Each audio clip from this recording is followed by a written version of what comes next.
I am a scion of the Sovereign Trust. My emergence from seclusion was supposed to be a celebrated event, culminating in my union with Elena Vance, the daughter of the Vance family who possessed the rare Genesis bloodline. This union would grant me immense power to master the Trust's secret arts, while the Vance family would secure a connection to the highest echelon of power, a win-win. However, on the wedding day, Elena's childhood sweetheart crashed the ceremony, pointing a finger directly at my face and announcing, "I am the one Elena truly loves. If you have the guts, make a bet with me. 3 years. Don't touch a hair on her head for 3 years. 3 years from now, I will defeat you with my own hands and take Elena back." Facing this delusional fool, I simply signaled my enforcer to beat him until he was half dead. Elena, eyes red with tears, tried to avenge her lover, only for me to slap her to the ground. I, the scion, had only been in seclusion for a short while, yet someone dared to point a finger at me and curse. Has the Sovereign Trust grown old? Or is my blade too dull to draw blood? At the Sovereign Trust ceremonial altar, the atmosphere was ethereal, mist swirling around the high-tech pillars. Elena wore a ceremonial gown of phoenix red, her figure graceful, her steps elegant. Though a veil covered her face, her silhouette alone was enough to make the young elites in attendance hold their breath. The officiant's voice boomed over the speakers, echoing for miles. The auspicious hour as ARR. Wait. Just then, a roar from the audience interrupted the ritual. A young man in a worn green jacket stumbled to his feet, eyes bloodshot, pointing at me and screaming, "Julian Sterling, you used the power of the Trust to force Elena into marriage and tear us apart. What kind of scion are you? You're nothing but a shameless bully. Elena loves me. We pledged our lives to each other long ago. Did you ever ask her what she wanted?" Whoosh! The venue erupted into chaos. The guests, titans of industry and ancient families, looked on with shock and amusement, whispers spreading like wildfire. Elena suddenly tore off her veil, revealing a face of breathtaking beauty. Seeing Caleb Ford, tears instantly streamed down her face. "Caleb, you shouldn't have come." Seeing Elena weep for him seemed to give Caleb a massive boost of courage. He straightened his spine, his finger pointing at me, trembling with exertion. "Julian Sterling, do you dare accept my 3-year pact? For 3 years, you will not touch Elena. 3 years from now, I will march up to the Trust, defeat you in fair combat, and take her back. If you're a man, agree to it." Watching this scene play out before me like a cheap soap opera, I used my psychic energy to stimulate my neural cortex, just to make sure I wasn't trapped in an illusion. Confirmed this was reality, I felt a genuine sense of bewilderment. A low-level nobody at the wedding of the Sovereign Trust Scion, in front of the world's most powerful figures, pointing at the Scion's nose to steal the bride. A 3-year pact? And my nominal fiancée, in full view of the public, tore off her veil and wept for another man. No, seriously, where did they get the audacity? Does the Sovereign Trust mean nothing? I had only been away for a short time, and now people dared to insult me to my face.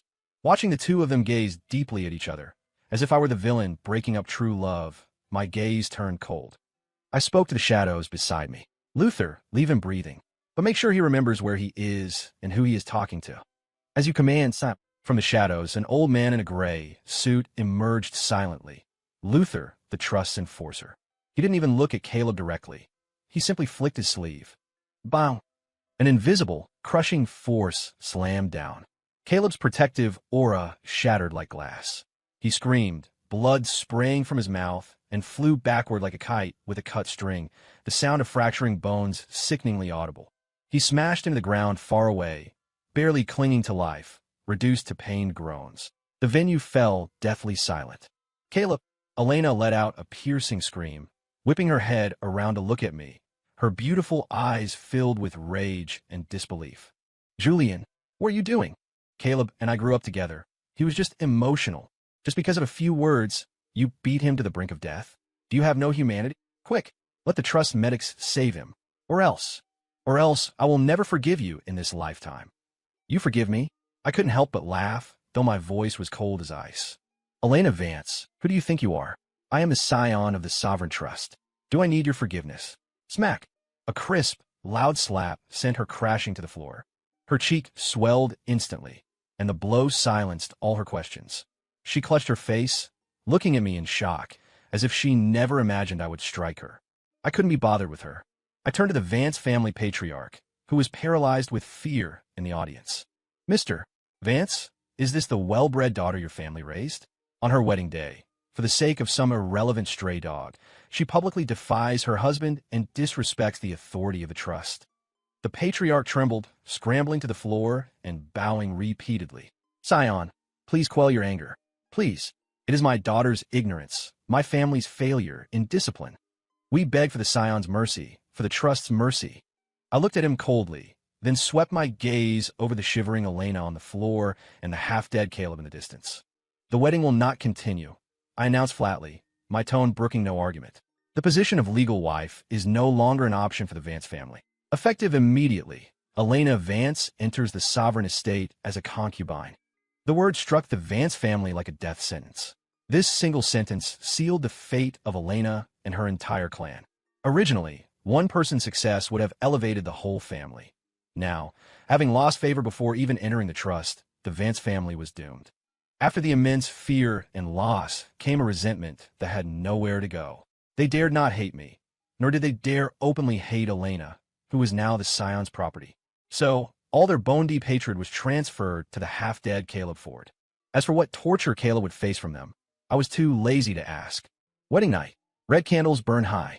Elena, forcibly bathed and changed by the trust attendants, sat on the wedding bed, staring blankly. Her festive red attire contrasted with her skin, white as snow, and her exquisite beauty. The swelling on her cheek hadn't fully subsided, adding a pitiful quality to her appearance. When I pushed the door open, she flinched like a frightened rabbit, then forced a look of cold resistance. Though her voice held a tremor, she couldn't hide. Julian, don't you dare touch me. My heart belongs only to Caleb. I have no feelings for you. Get out of here right now. I laughed. Elena, who do you think you are, giving orders to the scion of the sovereign trust? You are nothing more than a concubine. Your so-called noble Vance family is just a bug beneath the heel of my organization. If you didn't possess the Genesis bloodline, you wouldn't even be qualified to enter the gates. Feelings? Rest assured, I couldn't care less about your feelings. I reached out, gripping her chin and forcing her to look up. Either fulfill your duty and hand over the Genesis bloodline, or I go out there right now, exterminate the Vance family, cut off Caleb's head, and come back to take it myself. Elena's body trembled violently, her face draining of color. Her knuckles turned white as she gripped her dress, then released it in defeat. She slowly closed her eyes, tears sliding down silently. Finally, shaking and resigned, she slowly lowered her once proud back. The night passed. Fortunately, Elena had enough brain cells left not to give away her most precious asset to someone else. After extracting the benefits of the Genesis bloodline, my mood, which had been ruined earlier, improved slightly. The next morning, I rose and left to enter seclusion and fully digest the power I'd gained. Elena, like a puppet with its strings cut, numbly allowed the maids to dress and treat her. The following days were calm. At first, Elena washed her face with tears daily and refused to leave her room. But after half a month, she gradually returned to normal. Though still silent, she began walking around the estate, occasionally visiting the archives to read. Almost everyone thought she had accepted reality. I alone felt the change was too fast, too unnatural. Sure enough, half a month later, in the quiet chamber of the Scion's hall, the air shimmered, and Luther appeared silently, handing over a data chip. Scion, this is a message Caleb Ford attempted to send to Elena today using a highly encrypted frequency. I intercepted it. I took the chip and scanned it with my neural link. It was full of sappy vows and tough talk like wait for me. Elena, found a miracle. I will save you from that hell, and Julian will die a horrible death. I listened expressionlessly, feeling no anger, only a growing interest in Caleb. As far as I knew, after being crushed by Luther and the Vance family, his energy core was shattered and his bones pulverized. He should have been an invalid, barely clinging to life. Yet how much time had passed? Not only did he survive, but he had the strength to use such an energy-consuming transmission method. This recovery speed, this cockroach-like resilience was not something a common freelancer possessed. I was reminded of the Chosen One archetype from the novels. Those stories always loved protagonists with massive luck, who survive cliff falls to find treasure. Could Caleb be such a character? Interesting. I re-encrypted the message exactly as it was and handed it back to Luther. Send it through. Let her receive it. Also, Luther, take a trip yourself. Keep a close watch on this Caleb. I want to report on everything. Who he meets, where he goes, what opportunities he finds. Detail. Luther bowed slightly. Yes, Scion. Thousands of miles away, in the Badlands. Caleb hacked through the dense, mutated vegetation, moving with difficulty toward his secret coordinate. His clothes were rags, his face haggard, but his eyes shone with hope. Master, are you sure the obsidian lotus is in this zone? Correct. A raspy, ancient voice echoed in Caleb's mind. Don't underestimate this Blackwater site. It may seem like a low-level ruin, but inside lies the seed of the obsidian lotus, a body-tempering holy grail that even science would go crazy for. A seed. Caleb was disappointed. But Master, didn't you say I needed a full-grown lotus to rebuild my foundation and rival the Trust's heirs? Fool, the voice scolded. It was a seed when I died 500 years ago. Now, it must have bloomed and borne fruit. I apologize for my stupidity. Hearing the scolding, Caleb quickly apologized. He looked down, hiding the resentment in his eyes. Recalling the wedding, Caleb ground his teeth. According to his plan, he was supposed to shock the crowd with his speech, and while Julian was confused by his arrogance, he would let his master leak a sliver of aura to fake being a powerful expert's disciple. Who knew Julian wouldn't talk at all and would just attack instantly? It was so fast he couldn't even wake his master. Now he had to rely on the master to fix his body, and the old ghost's attitude had soured.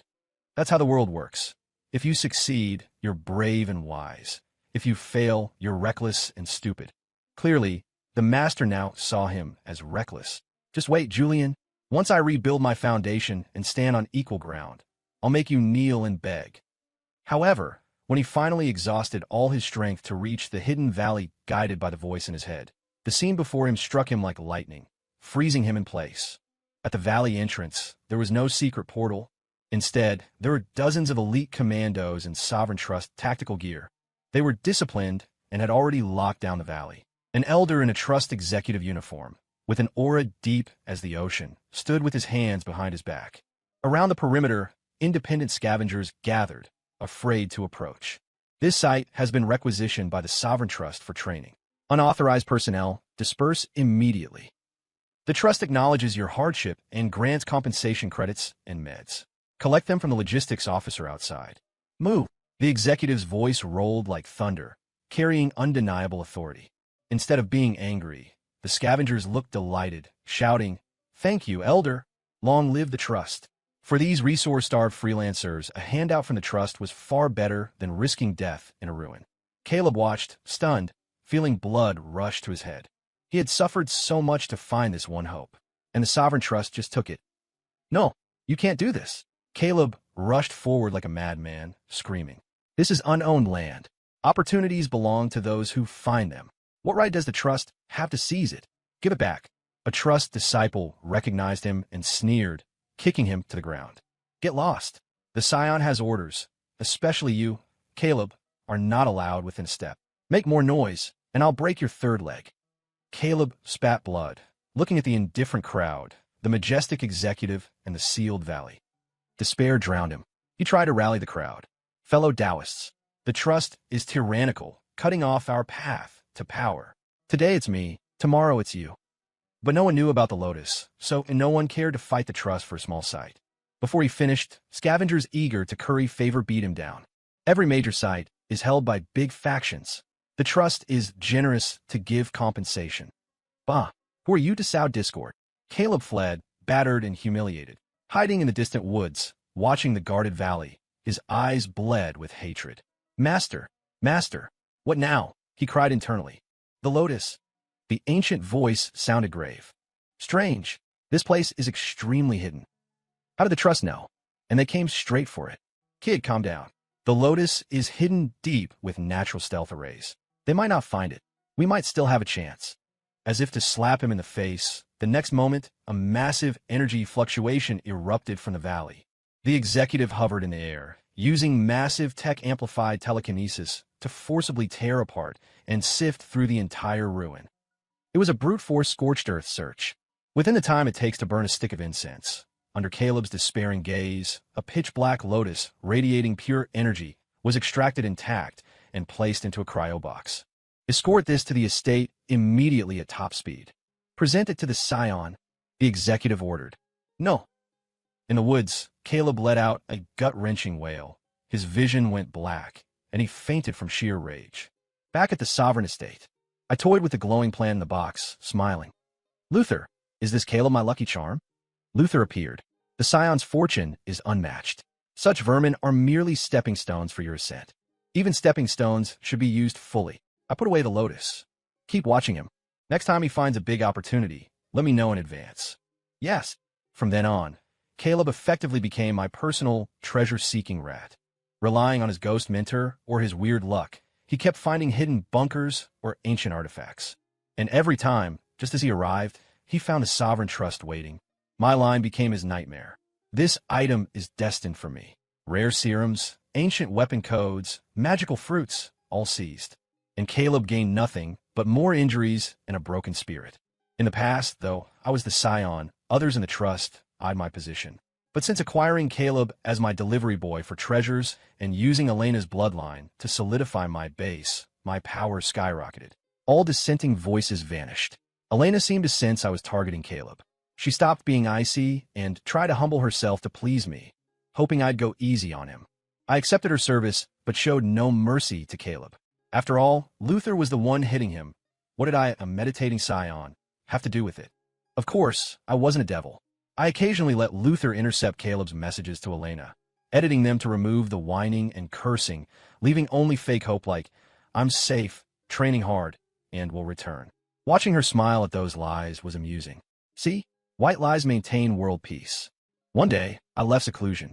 Hearing Caleb was in a nearby city, I took Elena for a trip. Arriving at the city's relic market, we saw a ragged Caleb huddled with scavengers, debating heatedly. The Scion's arrival was a spectacle.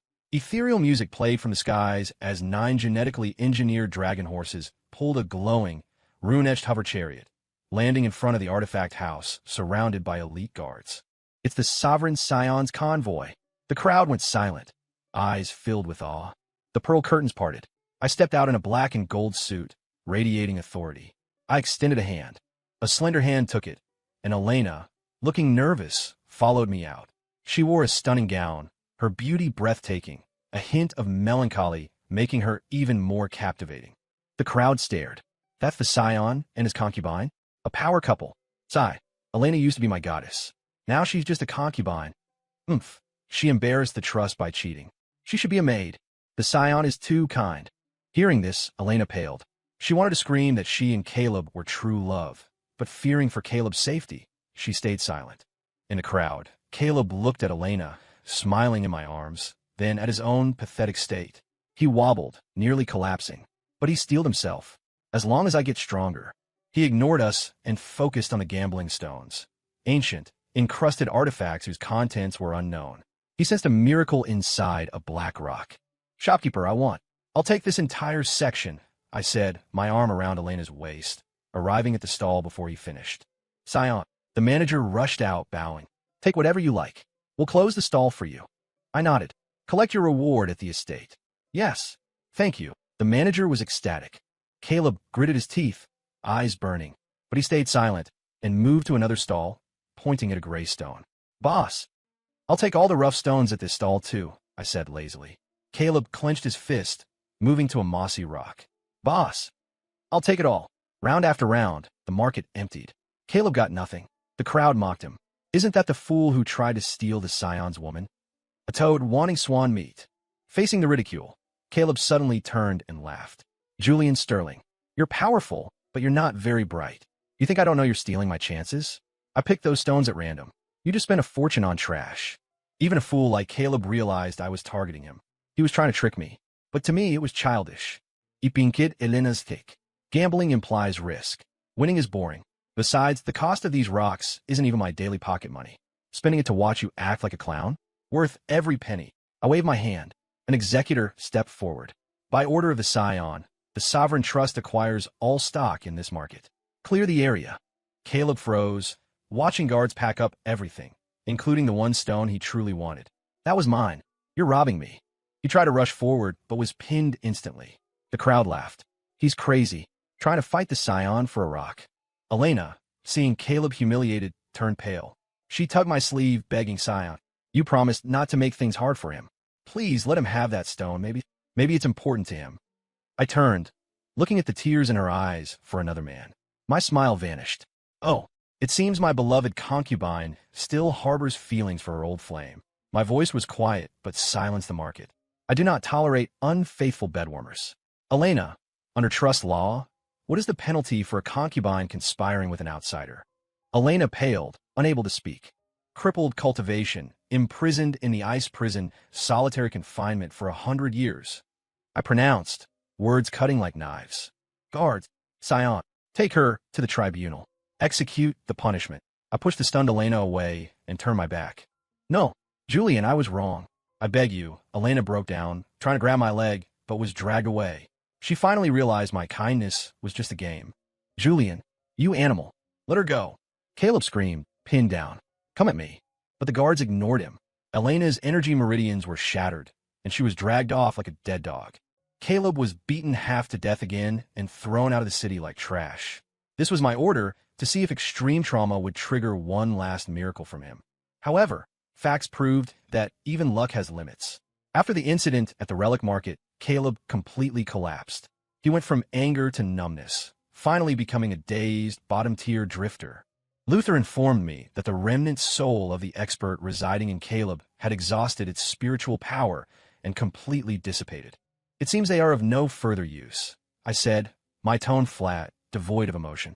Luther stood with his head bowed, silent, awaiting my further instructions. I tapped my finger lightly on the armrest of my jade throne, gazing out at the sea of clouds beyond the palace.